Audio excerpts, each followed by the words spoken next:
لا انا مش عاوزك تحس، انا عاوزك تسال ايه، مجرب ولا تسالش طبيب. تمام.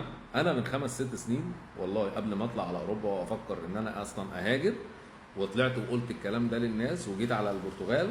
انا رحت بولندا ورحت اسبانيا ورحت التشيك ورحت المجر ورحت فرنسا، رحت دول كتير قوي، ورحت بلجيكا. رحت ايه تاني يا ربي، اللي هي اندورا.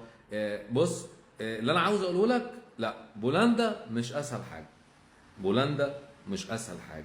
وانا على فكره فاتح شغل مع بولندا خاص بس بالدراسه، ده بيبقى في شهر 6 و7 و8 للناس اللي هي عايزه تدرس ومخلصه الثانويه العامه، ولكن مش ده موضوعنا.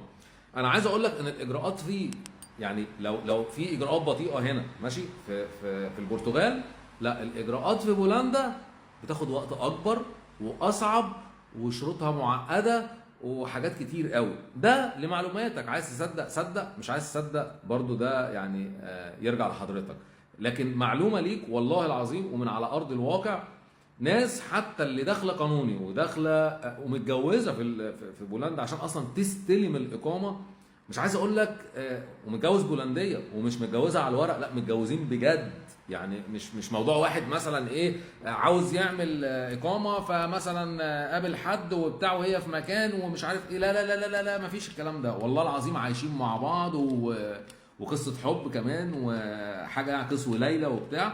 ولحد النهارده الناس دي ممكن تكون داخله في سنه و8 شهور، تمام، ولحد دلوقتي لسه ما استلمتش الاقامه. اللي انا عايز اقوله لك كل بلد ليها ايجابيات وليها سلبيات. طيب احنا بالنسبه للي بنشوفه بنطلع نقوله للناس، وانت عليك تختار. انت عشان تعمل اقامه اصلا مفيش سياحه اساسا في بولندا، انسى انسى. انا بقول لك انسى الموضوع، موضوع صعب جدا جدا جدا جدا.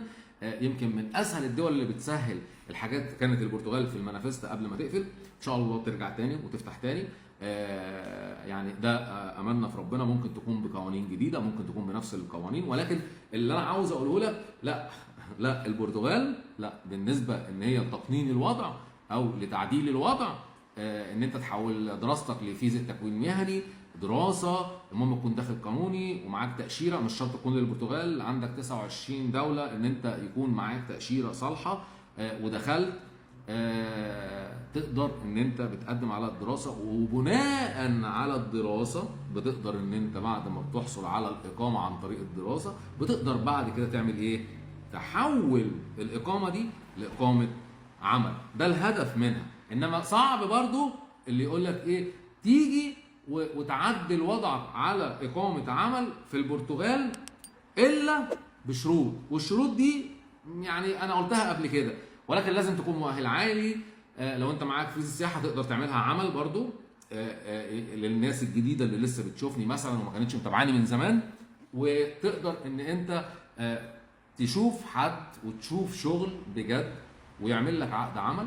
عقد العمل ده شروطه ان انت يكون ليك بوزيشن معين، يعني مش اقل من مدير، او مثلا يعني كمان يكون اعلى. يعني مثلا لو في الحسابات مثلا مانجر اكاونت يبقى مثلا شيف مانجر اكاونت اللي هو مدير مدراء الماليين.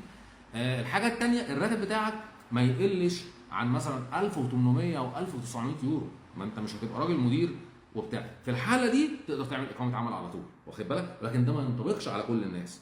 فاحنا بنقول الاسهل ان انت تاخد الموضوع ستيب باي ستيب. لو انت مهتم او غيرك مهتم نقدر ان احنا برضو بنساعدك في التقديم وبنساعدك في الاوراق بالكامل. تمام؟ بنقول ايه بالكامل من اي تو زد. تمام؟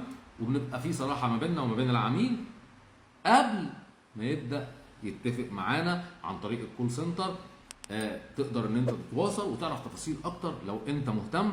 اشوفكم في حاجه جديده، وسلام عليكم. عليكم السلام.